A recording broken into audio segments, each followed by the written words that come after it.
हमारे देश के कुछ नेता मानते हैं कि स्कूलों में दिन की शुरुआत सरस्वती की प्रार्थना से होनी चाहिए। क्यों? लक्ष्मी की आरती से क्यों नहीं? आखिरकार माता पिता अपने बच्चों को स्कूल इसीलिए भेजते हैं ना, कि वे अपने लिए धन और सत्ता हासिल कर सकें, है ना?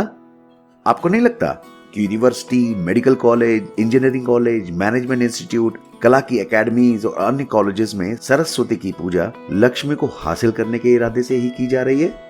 पहले लोग मानते थे कि शिक्षा प्राप्त करने से उनकी सोच और विचार व्यापक हो जाएंगे, लेकिन अब ऐसा नहीं रहा। अब विद्यार्थियों के लिए यह एक ऐसा निवेश बन गया है जिसके बाद वे काफी पैसा कमा सकते हैं। लिटरेचर और आर्ट अब कौन सीखता है? उनसे पूरी कमाई भी नहीं होती। कला की वस्तुएं अब केवल इस मकसद से बनाई जाती हैं कि कोई धनवान व्यक्ति खुश होकर उन्हें खरीद लेगा।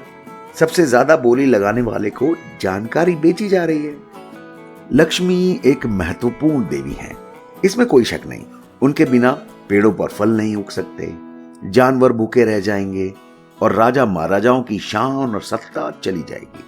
जब देवताओं ने क्षीर सागर का मंथन करके लक्ष्मी को बाहर निकाला तो वो अपने साथ संपन्नता लेकर आई। इसलिए ये आश्चर्य की बात नहीं कि असुर और देव दोनों ही लक्ष्मी को चाहते थे। लक्ष्मी राजाओं और देवताओं के बीच घूमती रही। हर एक को थोड़ा सा यश प्रदान करने के बाद वो उनके पास से चली जाती थी। उनके इसी स्वभाव के कारण उन्हें चंचला कहा गया। आखिरी में विष्णु को ही उनका शाश्वत स्नेह मिल पाया। विष्णु ब्रह्मांड के संरक्षक होने के नाते नियम और धर्म को बनाए रखने के लिए अथक प्रयास करते रहते थे। दूसरों के विपरीत विष्णु ने लक्ष्मी का पीछा नहीं किया, बल्कि स्वयं देवी ने ही उन्हें चुना। विष्णु अपने काम के प्रति ईमानदार थे और सभी पुरस्कारों से दूर। इसी बात से लक्ष्मी उनकी तरफ आकर्षित हो गई। उन दोनों के मिलन में शायद एक ये भी सीख है, और वह ये कि धन और सत्ता जीवन को बनाए रखने में बस मदद ही कर सकते हैं, लेकिन उनसे जीवन बनता नहीं है। फिर जीवन क्या है?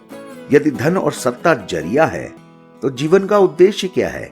सरस्वती ज्ञान की देवी है, तो इस नाते इन प्रश्नों का उत्तर उनसे बेहतर भला कौन दे सकता है? भौतिक वासना से छुटकारा पाने के लिए ब्रह्मा भी उनके साथ ही रहना चाहते थे। कहते हैं भौतिकता की देवी शतरूपा से ब्रह्मा इतने मोहित हो गए कि शतरूपा को नित्य अपनी नजर में बनाए रखने के लिए उन्होंने 5-5 सिर उगा लिए। ब्रह्मा ने शतरूपा का सभी जगह पीछा किया, लेकिन काफी कोशिशों के बावजूद वे उस अस्थिर देवी पर अपना हक जमा नहीं पाए। ब्रह्मा की लालसा को काबू में लाने के लिए शिव ने उनका एक सर काट डाला। इस घटना के बाद ब्रह्मा गंभीर हो गए। तब सरस्वती के साथ जुड़कर उन्होंने अपने मोहित मन को काबू में रखना सीख लिया। लक्ष्मी के विपरीत सरस्वती स्वयं को फूलों या रत्नों से नहीं सजाती। वे सफेद रंग की साड़ी पहनती हैं, जो इस बात का प्रतीक है कि वे जीवन के बाहरी सुखों से प्रभावित नहीं हैं। वे शक्ति के किसी प्रतीक से नहीं जुड़ी हैं। वे हंस पर बैठती हैं, जो विवेक का प्रतीक है। हंसों के बारे में कहा जाता है कि उनमें दूध का दूध और पानी का पानी करने की क्षमता होती है, जो एक विवेकवान ही कर सकता है। इसलिए हंस का संबंध विवेक से जोड़ा गया है। हंस पानी में रहते हुए भी पानी से जुड़ते नहीं हैं। वे कभी भी उड़कर जा सकते हैं, और जब उड़कर जाते हैं तो उनके पैरों पर पानी की एक बूंद भी नहीं होती। लक्ष्मी और सरस्वती जीवन के दोहरे उद्देश्य के प्रतीक हैं। जहां हम चाहते हैं कि हमारी इंद्रियां खुश रहें, वहीं हम ये भी चाहते हैं कि हमारी आत्मा मुक्त हो जाए।